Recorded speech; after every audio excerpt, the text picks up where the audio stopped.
You asked for it, so here is the summary of the latest episode of the podcast, a deep dive conversation I had with the hilarious and thoughtful Brian Simpson.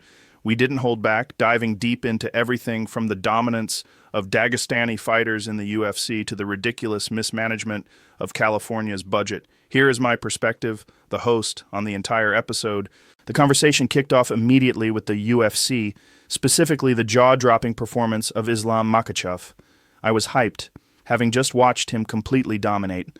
For those who don't follow, Islam was the 155-pound champion, arguably the most dominant lightweight champion ever, holding the most title defenses in that division. And what does he do? He jumps up a weight class to 170 pounds and just shuts down his opponent's game from start to finish. I know some casual fans called it boring, but if you appreciate the sheer technicality and control, it was insane. He was hammering that front leg with low kicks so early in the first round that his opponent was limping almost immediately. It's a masterclass in mixed martial arts. The most fascinating part is the comparison to his mentor, Khabib Nurmagomedov. Khabib is an all-time great, but the crazy thing is Islam is developing better stand-up. Khabib's striking was utilitarian.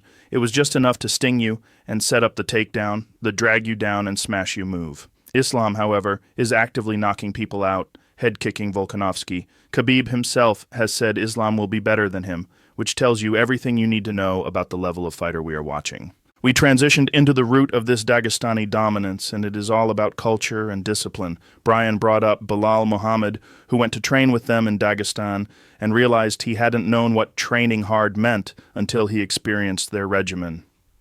Their life is pure dedication. They are deeply religious, praying 5 times a day, with zero tolerance for drinking, gambling, or partying.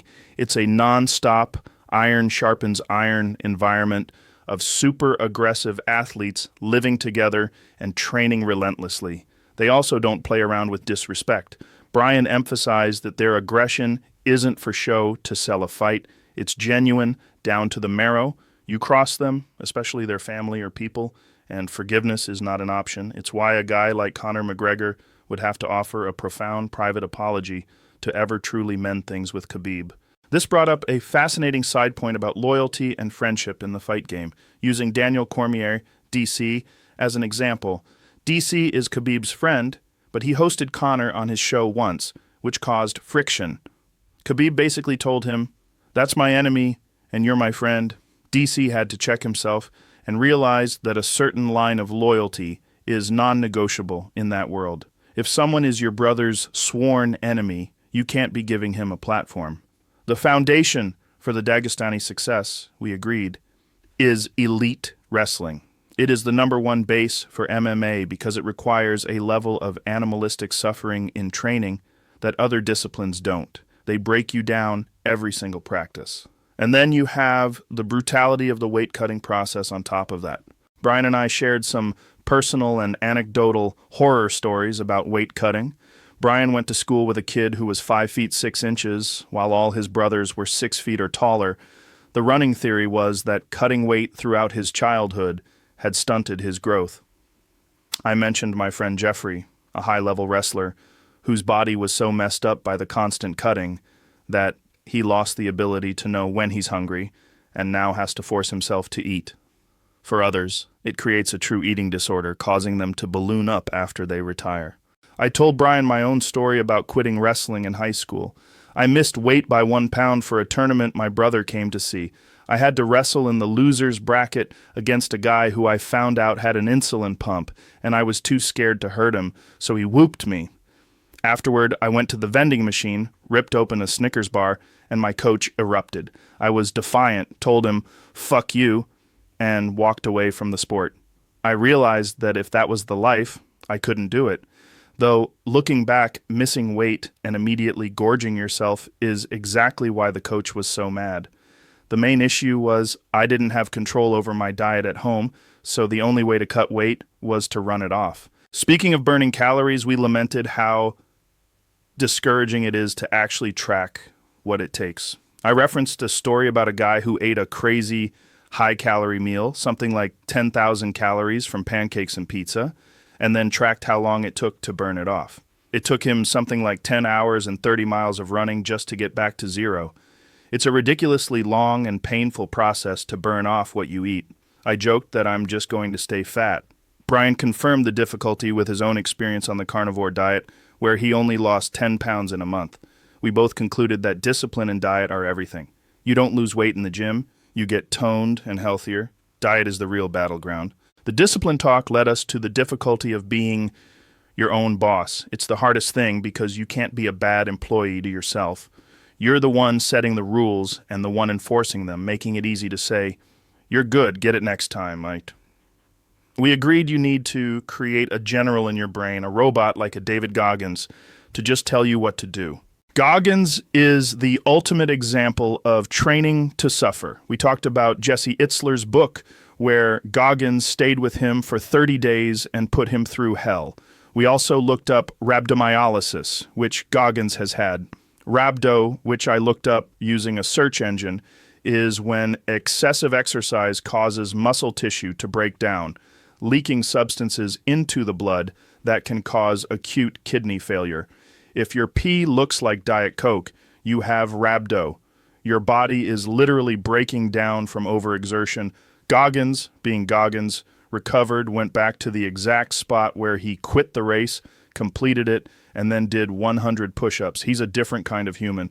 This brought us back to the source of that Dagestani discipline, Abdulmanap Nurmagomedov, Khabib's father and coach. He was named the most successful combat sambo coach in Russia and trained 18 world champions. We discussed combat sambo, which is a wild mix of judo and MMA. They wear a judo jai top, shorts, wrestling shoes, and fight with kicks, punches, ground and pound, and use the GI for throws. Fedor Emelianenko, one of the greatest heavyweights of all time, came from this exact background. The heavyweight GOAT conversation is always fun. You have Fedor, Cain Velasquez, Francis Ngannou, and John Jones. But the consensus most successful heavyweight is Stipe Miocic with 4 title defenses, the most in the division's history.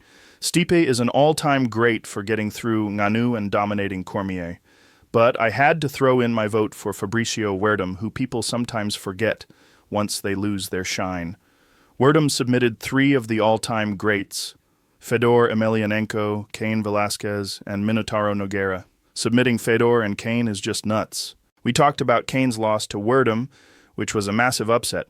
Cain was a monster, a heavyweight with lightweight cardio, but the fight was in Mexico City, which is 7,350 feet above sea level. Werdum showed up 2 months early and trained at 12,000 feet in the mountains to acclimate. Cain only got there 10 days early, which is nowhere near enough time. Werdum said he felt like he'd never trained before for the first 2 weeks he was there, illustrating just how critical that altitude prep was. The altitude talk made us look into the sleep high, train low strategy. The idea is you sleep at high elevation, maybe in a special tent that sucks the oxygen out of the air, like BJ Penn used to use. This helps your body adapt and produce more red blood cells, but you train at sea level so you have enough oxygen to get in more quality reps. Your body adapts during recovery, but you get the quality work at the lower elevation. It also brought up memories of doing comedy in high-altitude places like Denver and Aspen. Denver is so dry, it makes your boogers sharp and causes nosebleeds and flaky skin. I remember at the old Aspen Comedy Festival, they actually had oxygen tanks backstage for comedians who started fainting. From there, we transitioned into the business of comedy and how festivals like Montreal and Aspen used to be career-making events. You'd go do your best set and maybe walk away with a development deal or a sitcom, but we both agreed that all stopped. I argued it happened because the traditional tastemakers, the industry gatekeepers, got lazy. Instead of taking a risk on who they believed in, they started waiting for people to gain momentum on their own. They essentially outsourced their power to the public to tell them who was popular. I stress that comedy is one of the only true meritocracies left, because when it comes down to the crowd, you can't cheat. If you're funny, you're funny. We took a brief but heavy detour into historical and political topics. We touched on the government's role in escalating situations like the Waco siege in 1993, and even worse, Ruby Ridge in 1992. Ruby Ridge was horrific. A family of preppers whose dog was shot by a U.S. Marshal, which escalated to a firefight where the 14-year-old son was killed. Brian and I talked about how people didn't really get the full truth about these events until long after, because back then there was no internet to counter the official narrative. This led to a discussion about the Tulsa Race Massacre, or what was known as Black Wall Street. It was a thriving, wealthy, black community in the Greenwood area that was burned down in a riot driven purely by racial jealousy, not oil. I explained that institutional racism works because poor white people are often content to be taken advantage of as long as they know there's a black person doing worse than them. That dynamic breaks down when your black neighbor has a thriving business and a better car. The shocking thing is how recently the event was even fully acknowledged. It's a part of Oklahoma's history that is just seeped in violence, and it's still not fully reconciled. We quickly moved to California politics, where they are proposing a new wealth tax that would essentially tax your savings account. I ranted about the shocking mismanagement of money. The state spent $24 billion on the homeless crisis, and the problem only got worse. The state had a $97.5 billion budget surplus in 2022 under Gavin Newsom, and in 2 years, it became a multi-billion-dollar deficit. I asked, who is wise with all this money? The answer is clearly no one. And of course, we touched on congressional insider trading. I brought up Nancy Pelosi, who makes $170,000 a year, but is worth hundreds of millions. I argued that you can't make that kind of money without insider trading. I joked that if it were up to me, it would be a Judge Dredd scenario. You get your 4 terms, then they take all your money, donate it back to the people, and send your ass out into the desert with nothing. If you're that good at investing, you're wasting your time with the $170,000 a year government job. Finally, we ended by talking about The Rock's unbelievable physical transformation for the movie The Smashing Machine, where he plays the former MMA fighter Mark Kerr. He gained 30 pounds of muscle and wore 22 prosthetics just to look like the guy. The documentary about Kerr is crazy and emotional. I truly believe The Rock deserved an Oscar nomination for his work in the movie, doing a phenomenal job. It's a deep and moving film about addiction and fighting. Then it was time for Brian to wrap up and plug his stuff. You can catch his comedy special, Laughing Mothership, streaming right now on Netflix. You can also see his Don't Tell comedy set and check out his website, briansimpsoncomedy.com, for his tour dates and also his podcast, BS with Brian Simpson. I told him it was one of those episodes where we covered everything from ancient Russian grappling to the future of American politics. It was a blast, and I'll catch you on the next one. This was a fantastic, wide-ranging conversation with Brian Simpson.